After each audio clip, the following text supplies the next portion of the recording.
El contenido de nuestra exposición va a iniciar con la introducción, epidemiología, etiología, anatomía y patrones de lesiones, y bueno, cada subtema.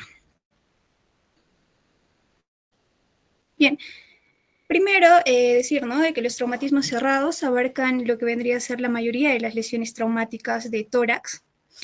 En los traumatismos cerrados de tórax, más de un tercio de las lesiones van a afectar el propio pulmón y, bueno, se observa con mayor frecuencia, se podría decir, en los accidentes de tráfico y motocicletas, ¿no?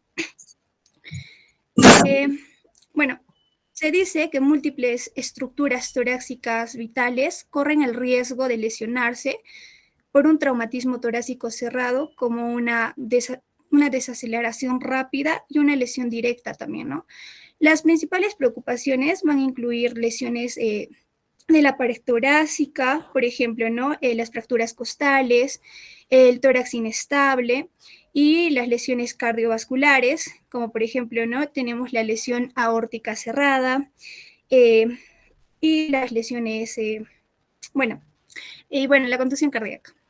En cuanto a las lesiones pulmonares, tenemos los más clásicos, que vendrían a ser el neumotórax y las contusiones o laceraciones. Bien, en cuanto a la etiología, las colisiones de los vehículos motorizados son la causa más común de las lesiones torácicas graves en los pacientes adultos, ¿no?, con traumatismo cerrado. Bueno, algunos factores de riesgo de la lesión torácica van a ser la alta velocidad, el no uso del cinturón de seguridad, los daños vehiculares extensos y, bueno, la deformidad, ¿no?, del volante también. Bueno, los pacientes con traumas costales múltiples, la edad avanzada también, o, bueno, las puntuaciones más altas de la gravedad, ¿no?, de las lesiones, van a tener en sí mayor mortalidad y morbilidad. Bien, en cuanto a la epidemiología, vamos a tener, según, ¿no?, las lesiones específicas, por ejemplo, en la lesión cardíaca y pulmonar cerrada, se dice que hasta el 20% de las muertes por accidentes de tráfico van a ser atribuibles a las lesiones cardíacas cerradas y a la mayoría de estas muertes que ocurren en el campo. Bueno, si bien el neumotórax es una lesión común, se podría decir que la incidencia del neumotórax oculto es en realidad diagnosticado, ¿no?, por tomografía computarizada y no es visible en lo que vendría a ser la radiografía de tórax, ¿no?, que no se ve tan claro, se podría decir, y oscila entre el 2 al 55%. El riesgo de la contusión pulmonar va a aparecer, en realidad va a aparecer cuando... Doctor, un momento, por favor, estoy en una clase a la par y necesito contestar un momento.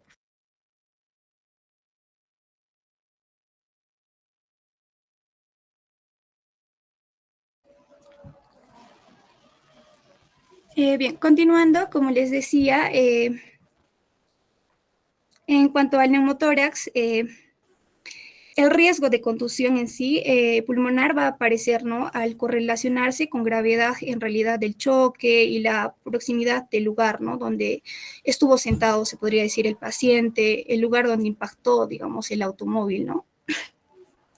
En cuanto a las fracturas costales en realidad múltiples, o sea, que son más de dos, serán la lesión torácica grave más frecuente en realidad, ¿no? Estas se van a presentar en aproximadamente el 5% de los pacientes y las fracturas costales múltiples en particular, en la primera en la primera a la tercera costilla van a aumentar lo que vendría a ser el riesgo de la lesión intratorácica, especialmente en los adultos mayores, y incluso, ¿no?, sufrir algunas fracturas costales menores y aisladas en realidad puede conllevar a un pequeño aumento de riesgo de desarrollar neumonías. El riesgo es mayor en los adultos mayores, ¿no?, que son mayores de 65 años, y en los pacientes que tienen enfermedades pulmonares, se podría decir. Bien, en cuanto a las fracturas del esternón y escápula, En realidad, estas son poco comunes. Bueno, van a estar representadas en realidad en un 0,33% de los ingresos por trauma, con una incidencia, ¿no?, de 3 a 6,8 de colisiones de vehículos, se podría decir. Y las fracturas de la escápula son aún menos frecuentes, representados en un 0,7 de todas las fracturas. Bien, por último tenemos la lesión aórtica cerrada. La mayoría de los pacientes con estos traumatismos cerrados que sufren una lesión aórtica grave van a fallecer inmediatamente.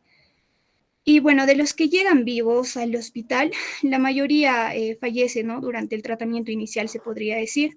O bueno, puede someterse, ¿no?, a una reparación aórtica debido a las lesiones asociadas, ¿no? Tanto las intratorácicas como las extratorácicas también. Bueno, estas van a tener factores de riesgo en realidad, por ejemplo, edad, ¿no?, mayor o igual a 60 años, la ocupación de los asientos delanteros, como ya venía diciendo, el no uso del cinturón de seguridad, la desaceleración abrupta también, ¿no?, mayor a 25 millas por hora, se podría decir, el choque golpeando, ¿no?, por el vehículo utilitario, ¿no?, deportivo, se podría decir. Algo que no debemos olvidar es que la lesión aórtica cerrada es una lesión torácica más letal y si no se trata adecuadamente en el tiempo exacto, se podría decir, ¿no? Entonces, bueno. En cuanto a la anatomía de la pared torácica, tener en cuenta que la mecánica en realidad respiratoria, va a contribuir en realidad, ¿no?, a esta, ¿no? Y también protege los órganos intratorácicos vitales, ¿no?, como vemos. También esta estructura de la pared torácica se lesiona con frecuencia. A la vez, nos protege en realidad contra las lesiones internas más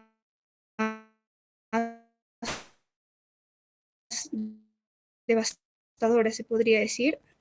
Y el mecanismo de la lesión nos en realidad a predecir, ¿no?, cuánto puede presentarse una lesión interna o, en realidad eso, ¿no?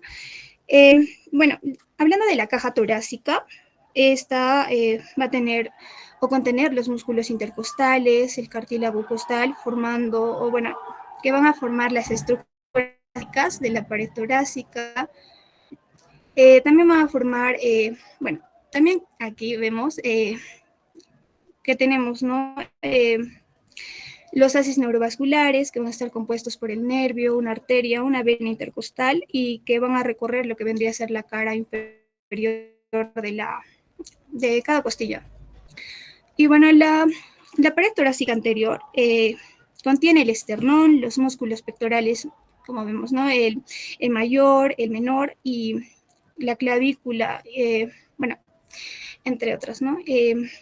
En la cavidad torácica, como vemos, va a estar delimitada anteriormente por el esternón, los cartílagos costales, lateralmente las costillas y los músculos intercostales, y posteriormente por la columna vertebral en realidad, ¿no? Y inferiormente se va a encontrar lo que vendría a ser el diafragma y el contenido, ¿no?, como las cavidades pleurales, el mediastino. En la pared torácica va a estar dividida en 3 compartimentos, ¿no?, principales, como tenemos la cavidad pleural, que va a contener los pulmones rodeados por pleura visceral interna y pleura parietal externa, mediastino, el espacio entre las 2 cavidades pleurales, ¿no? Y bueno, no olvidarnos del diafragma y el músculo esquelético que separa la cavidad, ¿no? Y bueno, en cuanto a los patrones de lesiones, el esternón en un adulto sano requiere una fuerza significativa para fracturarse, lo que puede ocurrir cuando el pecho del conductor golpea el volante o la columna, ¿no?, de la dirección con una restricción repentina, se podría decir, y la energía del cinturón de seguridad cruzado sobre el pecho puede generar, ¿no?, la lesión también. Entonces, la mayoría de estas fracturas del esternón se van a asociar con la gravedad general significativa de la lesión. Las lesiones asociadas más comunes van a ser, ¿no? Como vemos, las fracturas costales, bueno, las fracturas de las costillas en sí, las contusiones, el neumotórax y las fracturas vertebrales. Y bueno, de manera similar, el escapo que va a estar recubierto del músculo, este también necesita una fuerza significativa para fracturarse.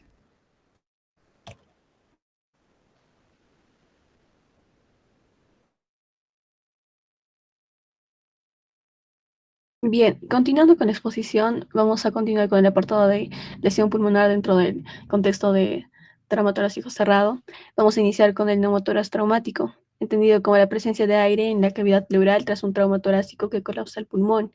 Hay de dos tipos: el neumotórax simple, que se da sin desplazamiento mediastínico, y el neumotórax a tensión, que actúa cuando el aire actúa como válvula unidireccional, aumentando la presión intratorácica, habiendo un colapso pulmonar completo y una desviación del miastino, lo que es sugerido como una urgencia vital para el paciente. En cuanto a la clínica, podemos ver disnea, dolor torácico, hipersonolaridad, ausencia de murmullo vesicular. En el neumotórax a tensión va a haber cianosis, taquicardia, hipotensión, ingurgitación yugular y una desviación traqueal. El diagnóstico es clínico en los casos de neumotórax a tensión. No se espera una radiografía de tórax. Y en el caso de sí haber una radiografía de tórax, lo que se va a encontrar mayormente es un colapso pulmonar. El ataque es necesario si hay un trauma torácico completo. Y en cuanto al tratamiento, el neumotórax simple es con un drenaje pleural con sello de agua, con un tubo en el cuarto a quinto espacio intercostal, en la línea axilar media. En el neumotórax a tensión, una punción descompresión, descompresión inmediata con una aguja gruesa en el segundo espacio intercostal, línea medio clavicular, más un tubo de drenaje posterior. Siguiente, por favor.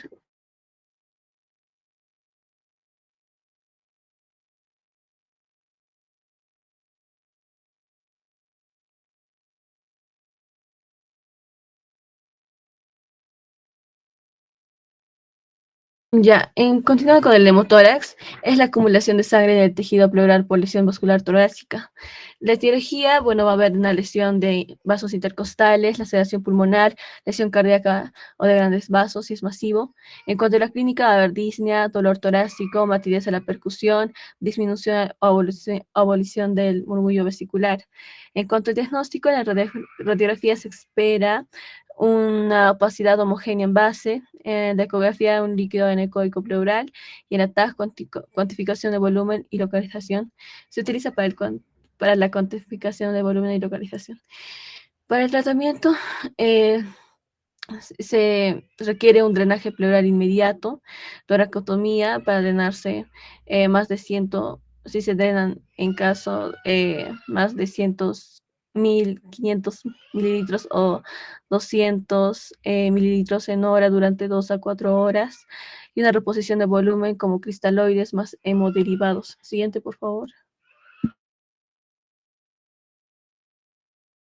Bien, contusión pulmonar. La contusión pulmonar es la lesión del parénquima pulmonar por trauma cerrado que causa hemorragia y además ilteración evidente. En cuanto a su fisiopatología, pues se da por una lesión alveolo capilar que da una hemorragia intersticial y alveolar, y además también va a haber una disminución del intercambio gaseoso, lo cual va a derivar en una hipoxemia progresiva. En cuanto a la clínica, hay disnea progresiva que puede tardar horas en aparecer, taquipnea, sinosis, estesores y crepitantes localizados. Y en cuanto al diagnóstico, radiografía con infiltrados alveolares parchados que aumentan en las 24 a 48 horas. El ataque es más sensible para las pequeñas contusiones. El tratamiento es soporte ventilatorio con oxígeno en casos graves de intubación y ventilación mecánica, analgesia adecuada, y no se recomienda uso rutinario de antibióticos o corticoides. Siguiente, por favor. Ya bien. La anterior, por favor. Ya, en sí las lesiones pulmonares ocurren de tres tipos, ¿no? La contusión, las laceraciones y los hematomas pulmonares. Ya explicamos las contusiones. Ahora vamos por las laceraciones pulmonares, que es un desgarro del parénquima que puede generar una cavidad llena de aire como un hematocele o de sangre como un hematoma. Y el hematoma pulmonar, que es una masa redondeada y podensa en imagen, generalmente estable, como se puede observar en la imagen. Ejemplos de laceraciones pulmonares. El diagnóstico es por TAC torácico, ya que es más útil para diferenciar contusión versus laceración o hematoma. Y la radiografía de tórax no se usa habitualmente porque no puede detectar lesiones pequeñas inicialmente. El tratamiento es de manejo conservador en la mayoría de los casos. Se ocurre drenaje, se ocurre em, infección o colección significativa, puede usarse drenaje y requiere cirugía en casos complicados o hemorragia persistente. Siguiente, por favor. Ya, en cuanto a las lesiones traqueobronquiales, pues vendría a ser, ¿no?, la lesión de la tráquea o bronquios principales tras un trauma contuso penetrante. Mm, Son lesiones poco comunes, pero de alta mortalidad. Son frecuentes en el bronquio derecho, más que en el bronquio izquierdo, por la posición anatómica. Y en cuanto a la clínica, vamos a ver un enfisema subcutáneo cervical. Puede haber a nivel de 3 partes, ¿no?, ya sea cervical, torácico o completo a nivel de los bronquios, como se puede ver en la imagen. Ya, continuando con la clínica, puede haber también neumotórax persistente o recurrente pese a tubo pleural, enfisema subcutáneo cervical, en hemoptisis, dificultad respiratoria severa. El diagnóstico se da por TAG en reconstrucción en 3D y la broncoscopía es el gold estándar para la localización y la extensión. El tratamiento pues estabilizar inicialmente al paciente y requiere toracotomía para la reparación quirúrgica. Y en lesiones pequeñas y estables se puede considerar un manejo conservador. Siguiente, por favor. Continuando con la exposición, ahora vamos a hablar de lesiones de pared torácica. Principalmente vamos a mencionar 4 puntos, lo que es la fractura de esternón, fractura de escápula, las fracturas costales y por último el tórax inestable. En cuanto a las fracturas de esternón, nos menciona que suele ser por el resultado de un golpe directo de alta energía en la pared torácica anterior. En la parte de diagnóstico por imagen nos menciona que se va a realizar una tomografía computarizada. Y bueno, este menciona que va a ser el método de elección para diagnosticar la fractura y también para poder identificar de esta manera lesiones en las estructuras internas. En cuanto a la parte clínica, nos menciona que suele presentar dolor moderado e intenso, localizado en el esternón. Al momento de la palpación va a haber dolor y ocasionalmente también se puede presentar crepitación ósea, depresión o deformidad. En cuanto al manejo, nos menciona que en caso de que las fracturas externales sean aisladas, suelen ser lesiones benignas que van a cicatrizar sin necesidad de una intervención quirúrgica. Pero nos menciona de 2 puntos principalmente en caso de los pacientes que estén hemodinámicamente estables, que no esté desplazado, sin presencia de lesiones significativas, nos menciona el alta luego de una monitorización cardíaca. Pero en caso de que el paciente esté inestable y tenga inestabilidad de la pared torácica, presente fractura de desplazamiento o un dolor incontrolable, nos menciona una fijación externa quirúrgica. En cuanto a la parte de la fractura de escápula, nos menciona que suelen implicar fuerzas de alta energía o requiere de una fuerza considerable para que se pueda producir la fractura. Principalmente nos menciona que se va a presentar más en los pacientes mayores, en los pacientes ancianos, especialmente en aquellos que presenten osteoporosis, tras caídas repentinas que presenten. Y en cuanto a la parte de diagnóstico por imágenes, nos menciona el que se va a realizar la tomografía de tórax con contraste. En cuanto a la parte clínica, nos menciona que va a presentar dolor en la pared torácica posterior. Este sí puede llegar a exacerbarse por el movimiento del hombro y al momento de la palpación va a presentar dolor. En cuanto al manejo, nos menciona principalmente inmovilizar el brazo y en caso de que sea una fractura deprimida interarticular de la articulación glenohumeral, con el desplazamiento medial del borde lateral mayor a 25 milímetros, menciona para una evaluación para fijación quirúrgica. En cuanto al tercer punto, serían las fracturas costales, nos menciona que son más frecuentes, pues son las lesiones más frecuentes por los traumatismos. Esto ocurre aproximadamente en un 50% de los casos. Y cuando nos menciona que cuando estas fracturas costales son múltiples, son un indicador importante de gravedad, va a incrementar por ende la morbilidad y la mortalidad del paciente, va a depender mucho del número creciente de las fracturas costales. Y nos menciona que si estas fracturas van a ser individuales, son relacionadas como benignas. Al haber un aumento de la morbilidad y mortalidad, especialmente va a estar en pacientes ancianos, cuando estos van a presentar mayor a 6 fracturas costales, va a haber una mortalidad de un 15%, y en caso de que sean con 3 o más fracturas costales, va a aumentar de manera significativa las lesiones estratorácicas asociadas. Y en acá nos menciona que este número va a ser considerado como un indicador de hospitalización.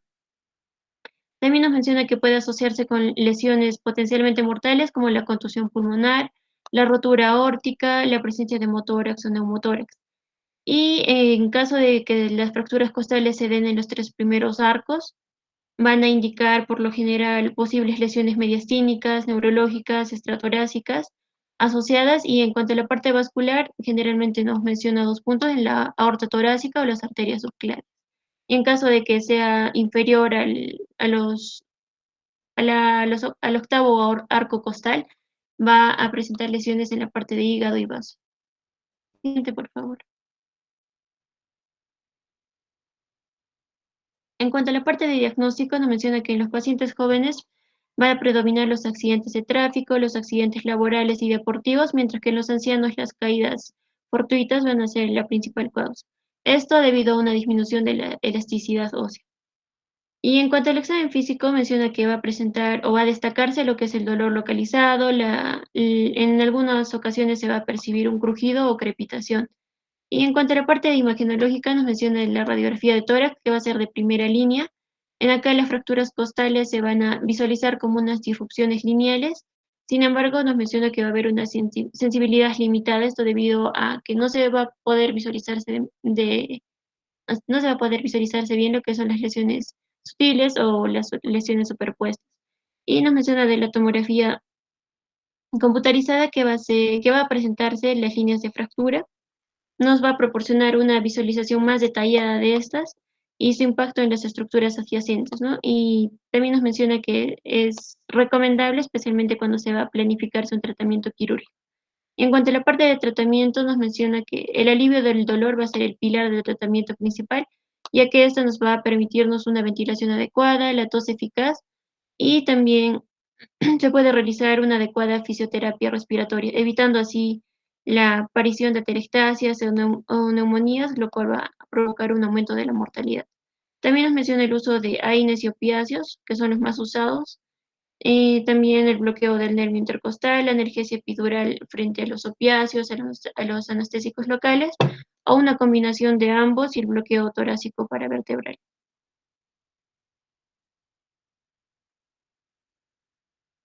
Y por último, el tórax inestable, que lo define como un segmento de la pared torácica que ha perdido la conexión con el resto de la caja torácica por una o varias series de fracturas escalonadas. En la parte clínica nos menciona en cuanto a los pacientes graves, generalmente estos van a estar politraumatizados con severas lesiones estratorácicas y también nos menciona que va a ser una área del tórax que va a perder su estabilidad estructural. Que la repercusión más importante en este caso sería el grado de contusión pulmonar subyacente, pudiendo también haber la presencia de un hemotórax o un neumotórax concomitante. Y en cuanto a la manifestación clínica que nos subraya en el tórax inestable va a ser la respiración paradójica, a lo cual lo referimos como un segmento flotante que se va a mover en dirección opuesta a la pared torácica sana y funcional. En cuanto al manejo y tratamiento, nos menciona que los objetivos básicos de tratamiento para el tórax inestable va a ser el aporte de oxígeno, la analgesia y una adecuada limpieza del árbol traqueobronquial. Y en ocasiones también nos menciona que es preciso realizar una intervención quirúrgica y si el paciente va a presentar falla respiratoria, lo habitual es indicar una asistencia respiratoria mecánica.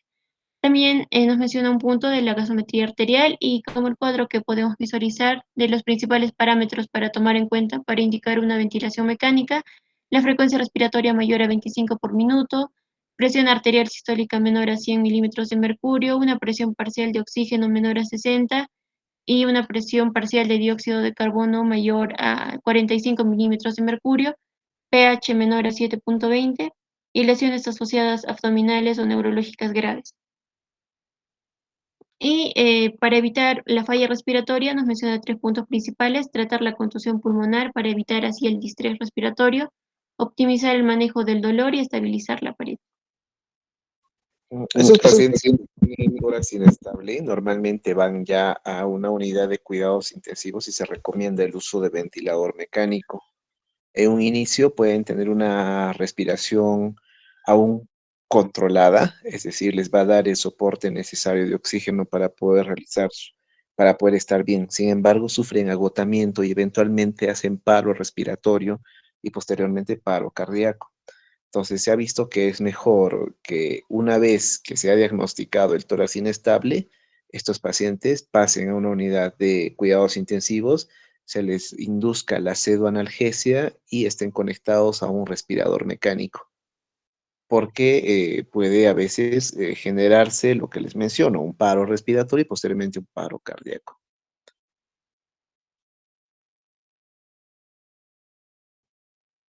Y en cuanto a la parte de la osteosíntesis costal, nos menciona que la osteosíntesis costal precoz, el segmento inestable, va a dar como resultado una recuperación más rápida, menos complicaciones y va a dar mejores resultados estéticos y funcionales.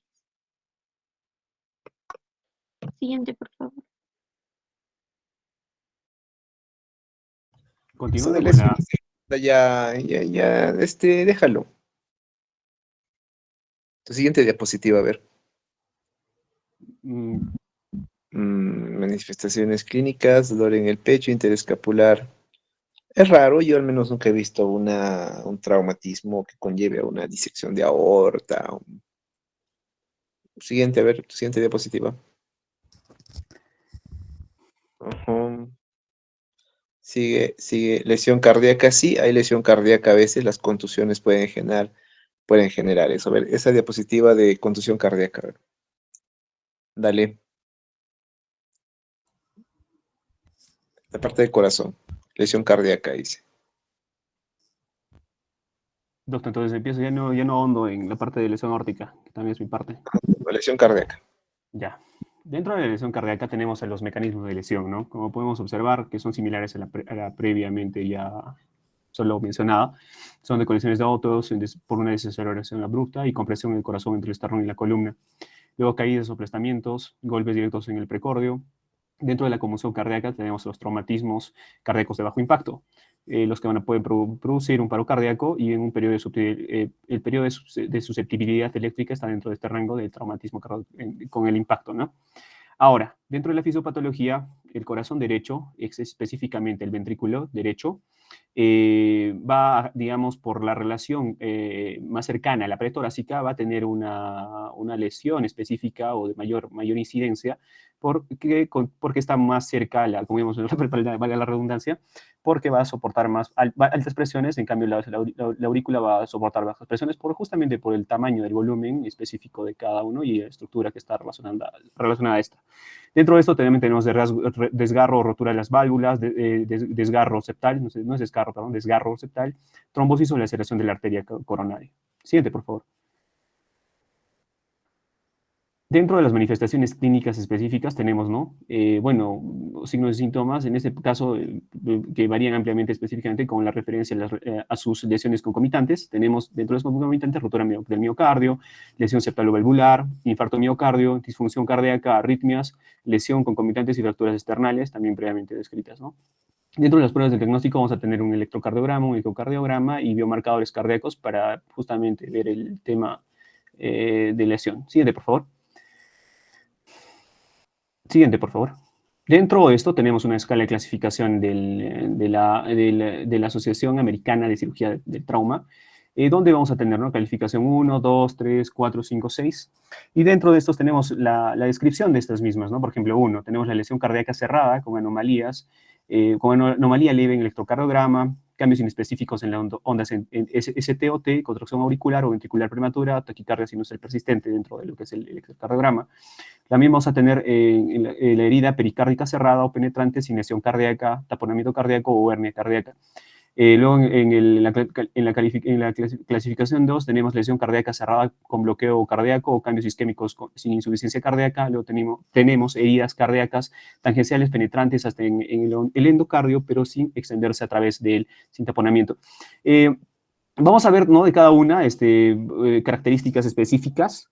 Esto lo he sacado de la clasificación que nos menciona de la Asociación Americana de Cirugía, específicamente de la biología de UpToDate, que podemos mencionar, ¿no? Hasta la 6, que es la más grave, que es la ebullición, roma del corazón, herida penetrante que produce más del 50% de pérdida de tejido de una cámara, ¿no? Eso lo pueden revisar también dentro de las diapositivas. Siguiente, por favor.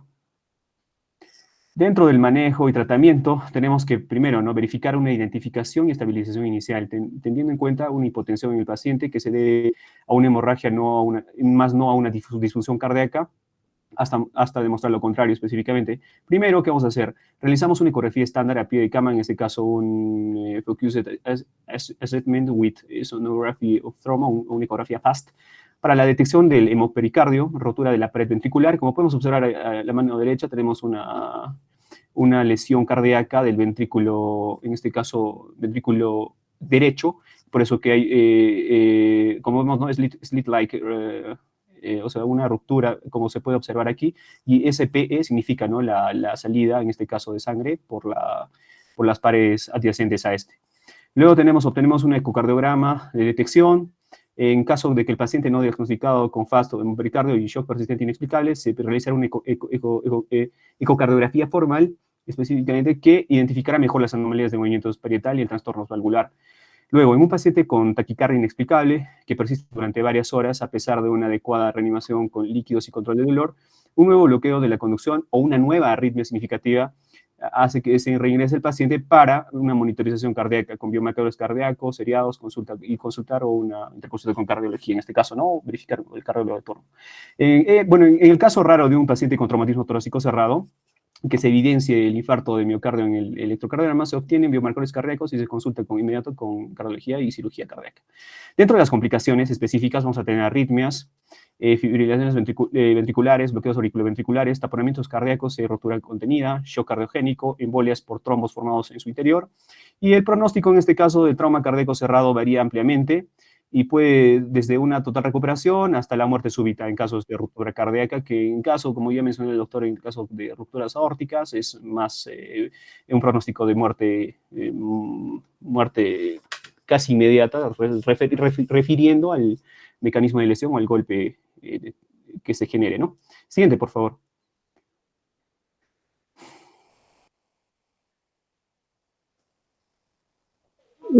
Continuando con la exposición, vamos a hablar acerca de lo que son las lesiones esofágicas. Las definen como un trauma esofágico, que es más común en lo que son, es más común con las que son lesiones penetrantes. En cuanto al mecanismo de acción, las lesiones esofágicas se producen con mayor frecuencia por traumatismos penetrantes, pero la rotura esofágica rara vez en traumatismos cerrados. Los posibles mecanismos incluyen lo que es la compresión, tracción por lo que es la hiperextensión cervical y penetración directa de lo que es una por fractura torácica. La causa en un trauma cerrado de esófago es raro, que se puede deber por una expulsión forzada del contenido gástrico y va a ocasionar lo que es un golpe, que se va a ocasionar por un golpe severo de lo que es en el abdomen, a nivel de lo que es abdomen superior, y eso puede ser letal. Esto va a ocasionar que haya una ruptura lineal de lo que es el esófago inferior, y esto puede ocasionar que haya una fuga en el mediastino y puede ocasionar una mediastinitis, ¿no? O puede ocasionar que haya una ruptura en lo que es el espacio pleural, que puede ocasionar lo que es un enfisema. Dentro del mecanismo de lesión vamos a ver uno penetrante y el otro cerrado. Lo que nosotros vemos es el cerrado. El traumatismo cerrado de esófago es poco frecuente, como ya mencioné, y los mecanismos que se van a dar es por desaceleración rápida y por fuerzas de comprensión, ya que va a haber un aumento súbito de lo que es la presión intraabdominal y eso va a ocasionar que haya una ruptura esofágica. También puede haber lesiones asociadas, como por ejemplo lesiones a nivel de lo que es la tráquea, medicina y lo que son las vértebras. Dentro de lo que es la clínica del paciente, similar a una ruptura posemética o síndrome de Boerhaave, que puede haber una historia de golpe fuerte en lo que es el epigastrio o esternón inferior, y puede ocasionar lo que es dolor o shock desproporcionado a la lesión visible. Puede haber que el material intestinal puede drenar por el tubo. Puede haber una mediastina que sugiere más que todo el diagnóstico de esta. En cuanto a lo que es la imagenología, la presencia, más que todo, se va a dar por la presencia de aire en lo que es el mediastino. También sugiere un diagnóstico de esta lesión a nivel de lo que es el esófago. Debe confirmarse por estudios de contraste o una endoscopía alta. Dentro de lo que es la radiografía, al paciente podemos encontrarle un signo sucesivo, que es lo que es el neumomediastino, que es más que todo clave. Y puede encontrarse también lo que es un derrame pleural, un enfisema subcutáneo, o puede encontrarse dentro de la radiografía lo que son las burbujas de gas. En cuanto a lo que es otro método de diagnóstico imaginológico, va a ser lo que es la tomografía computarizada, que se va a hacer con contraste para la detección de aire extraluminal, y si es que hay la presencia de alguna fuga de contraste junto a lo que es el sitio de alguna perforación, esto es más que todo abierto, y si es que hay alguna presencia de líquido en el mediastino o engrosamiento de lo que es el esófago por el trauma. Puede haber también lo que es la eh, siguiente, siguiente, la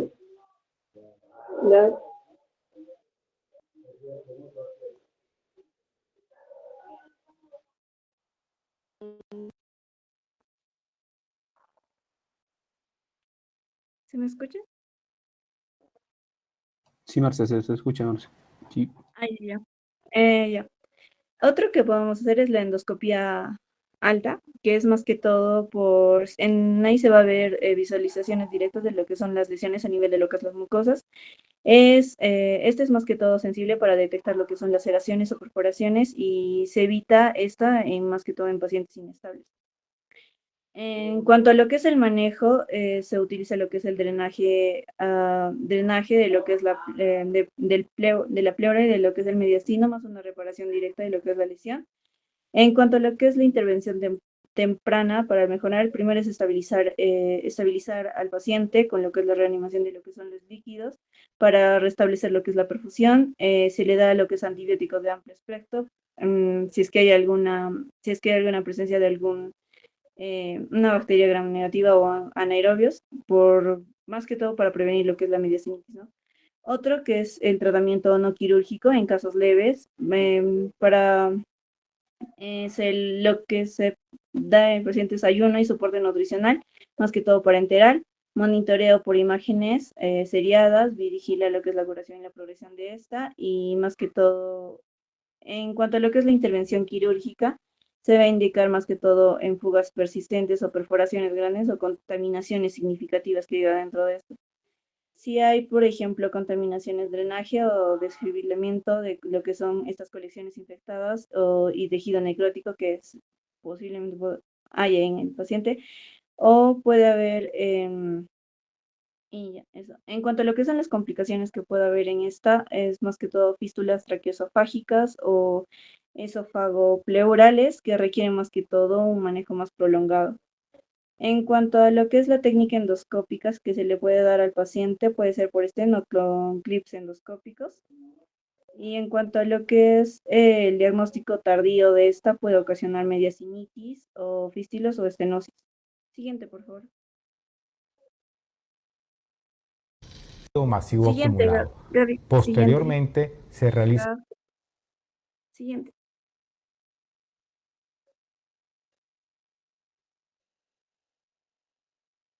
Ya, en cuanto a otras lesiones, las lesiones diafragmáticas, es una complicación grave y subdiagnóstica de lo que es el trauma toracoabdominal. Está asociado más que todo a traumatismos multisistémicos y riesgos de herniación de órganos o compromiso de lo que es el aparato respiratorio, ¿no?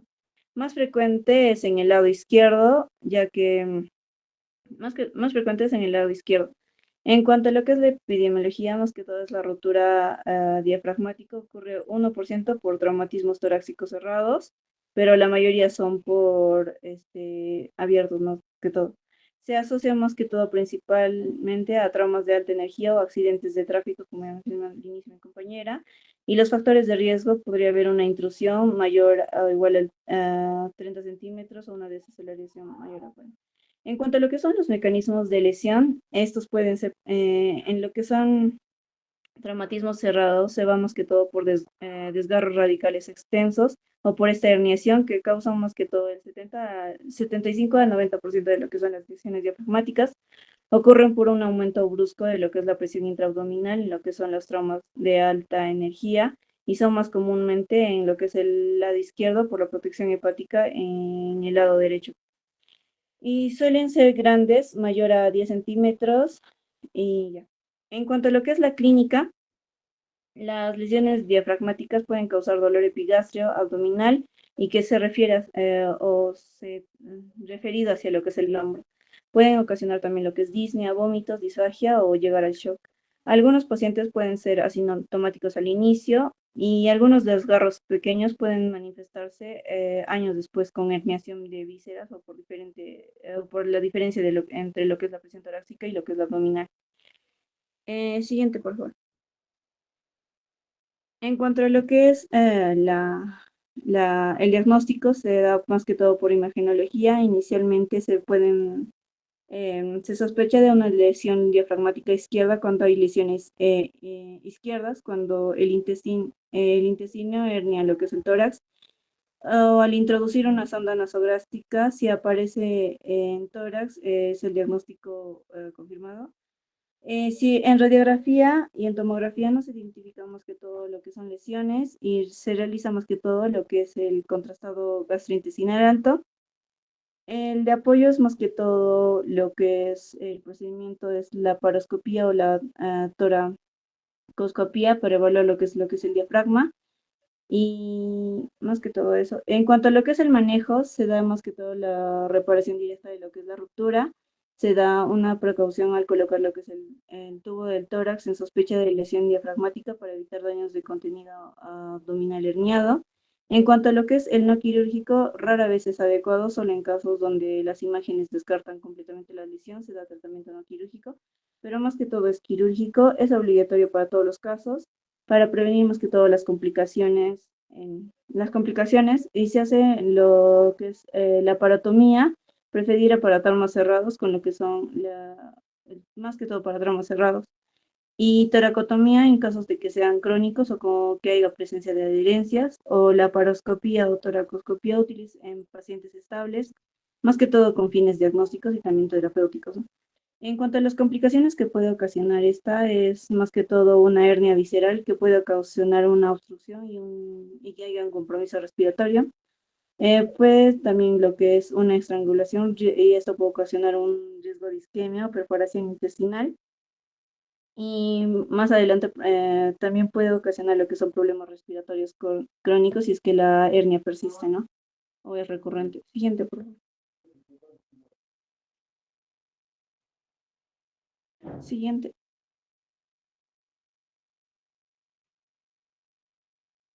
Ya, eso sería nuestra bibliografía, gracias.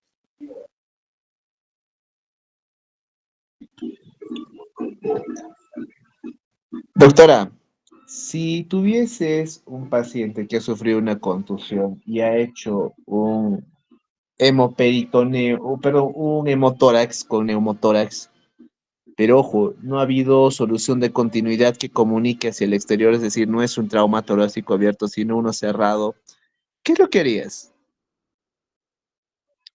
¿Me podría repetir la pregunta, doctor? Disculpen, no lo escuché. A ver, regresa a tu primera diapositiva donde están los integrantes, vamos.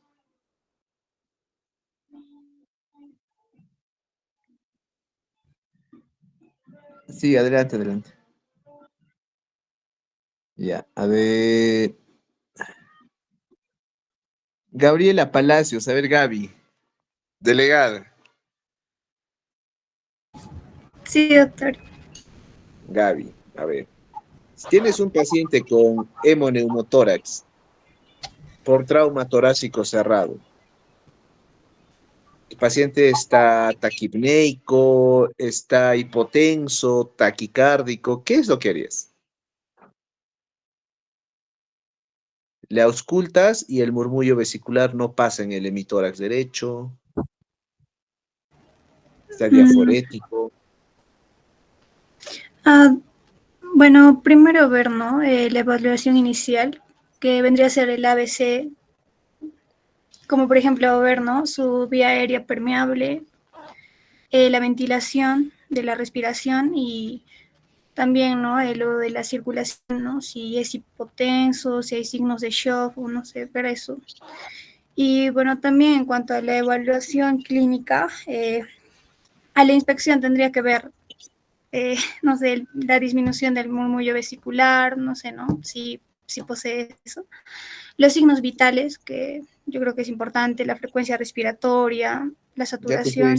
Ya te estoy diciendo que está inestable. Está taquicárdico, taquipneico, le auscultas, no hay murmullo vesicular.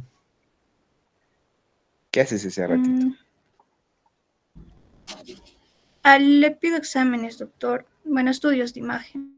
Te sale un hemoneumotórax. ¿Qué haces? Masivo. Masivo. Hay neumotórax, hay hemotórax, hay curva de Damasio en tu radiografía. Bueno, creo que, como ya había mencionado, bueno, mi compañera en realidad en la exposición, colocarle lo que es el tubo de drenaje torácico, ¿no? O Eso, sea, hacerle eso. una toracotomía. Tu tubo de drenaje torácico. Tiene hemoneumotórax, tubo de drenaje torácico. La siguiente pregunta, a ver, va para Cusi. Sí, doctor. Cusi, ¿dónde pones el tubo?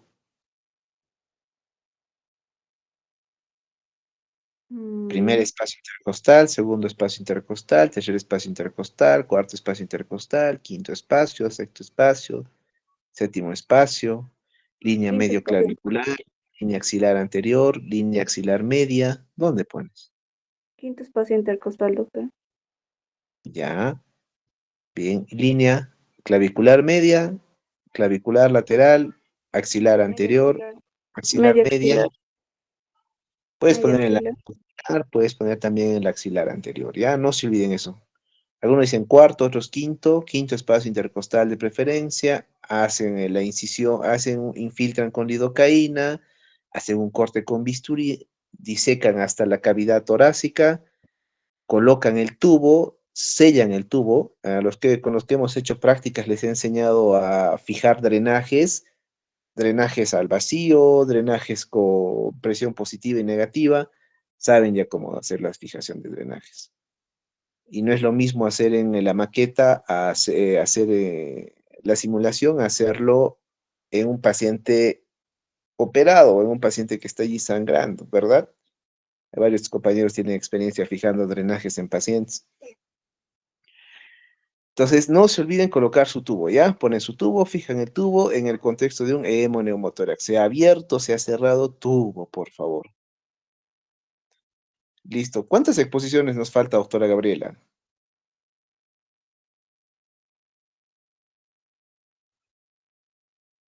Gabriela Palacios. Creo que somos el último grupo. Ah, bacán, el último grupo. Chévere. Entonces, ¿cuántas exposiciones nos faltan del tercer aporte? Creo que 8 exposiciones.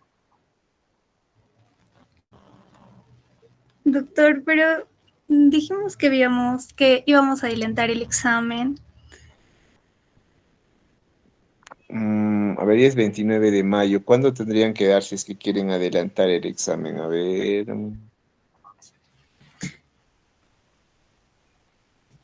Tendrían que dar el 5, cosa que el 12 les entrego sus notas, sus promedios y luego subo al sistema.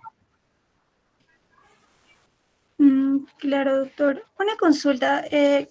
¿Podría Consulten, ver la... coordinen con tus compañeros qué día quieren hacer que quieren dar el examen y les tomamos ese día, ¿ya? Para que ustedes también estén tranquilos en los otros cursos. Sé que algunos segmentos que ustedes están llevando son más pesados, es para que puedan terminar también de forma adecuada los otros cursos. Coordinen, por favor, y me dicen la fecha del examen, ¿ya? Doctor, antes que se vaya, por favor, no sé si podríamos solo dar los temas que hicimos, ¿no? En esta unidad, por favor. Ya voy a Es consultar con el que yo horóscopo. creo que ya no va a haber mucho tiempo. Voy a consultar con mi almohada, con mi horóscopo, Por con favor, gatito doctor. y Y con aparte gatito. también pedirle, quizás si puede ser virtual el examen, por favor. Eso sí, no, va a ser presencial. Ok, doctor. Listo, Gaby. Pero que solo sean estos temas, por favor, doctor. Piénselo. Ya, está bien. Listo, doctores. Ok, Bye bye. doctor. Muchas gracias. Doctor, ya, doctor.